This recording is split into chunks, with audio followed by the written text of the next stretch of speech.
Hey, you're stuck in traffic with Wolf Gorlick. Couple minutes of IT security. This is Code Mash week, so we are live from the frozen tundra that is northern Ohio, right on the banks of the mighty Great Lakes at the Kalahari Resort. Love this conference. I'm going to do a couple videos from the conference. I'm actually probably going to be parking at the Kalahari in a couple minutes, so maybe I'll see that on the screen. I don't know. One of the things that I want to talk about today is support scams. One of the things that my help desk at CBI loves to play with whenever they call in. You know, it's a traditional scam. You do a drive-by download or a pop-up on the screen that says your computer may be infected, blah, blah, blah. Give us a call.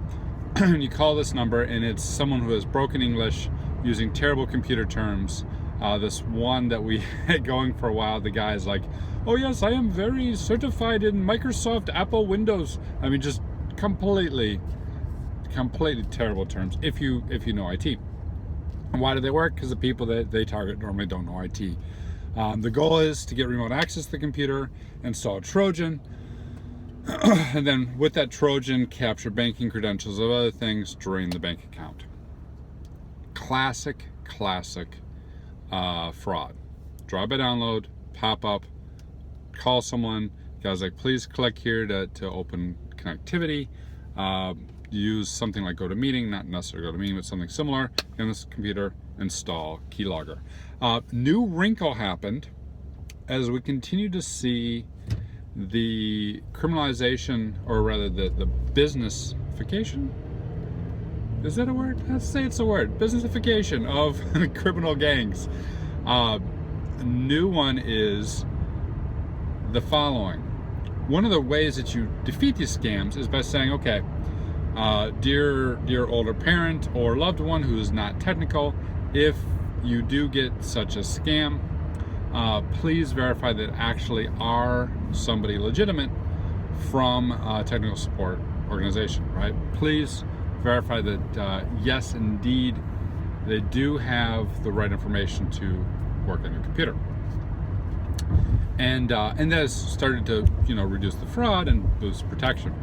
But much like we started to see with credit cards, when we said, okay, if you see suspicious activity outside your zone, do an alert on the card. So what do the criminals do? They buy cards for their area they're going to target. Same thing, got to control. How do you circumvent the control? The way that they circumvented it is, there's been a breach at Dell support, and that contains contact information, that contains your support tag, the whole 9 yards. So now these criminals, probably the same gang who's done this in the past, has access to this information. So now they call and say, hey, I'm Dell, and I am certified for your Windows, Apple, Microsoft computer. And I can prove it because I've got the service tag and I know what software you're running.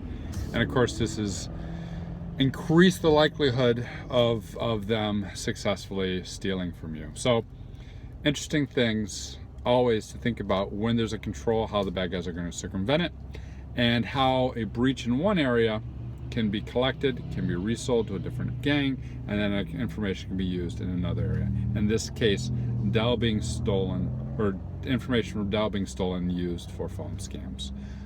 What can you do about it? I don't know, right?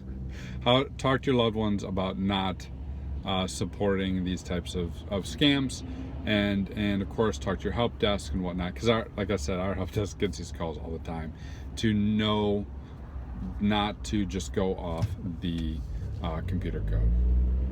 That's it. Like I mentioned, we are live at Code Mash. If you're at Code Mash, hey, drop me a tweet, say hello. I speak on Thursday afternoon, and I'll do a couple videos from the conference.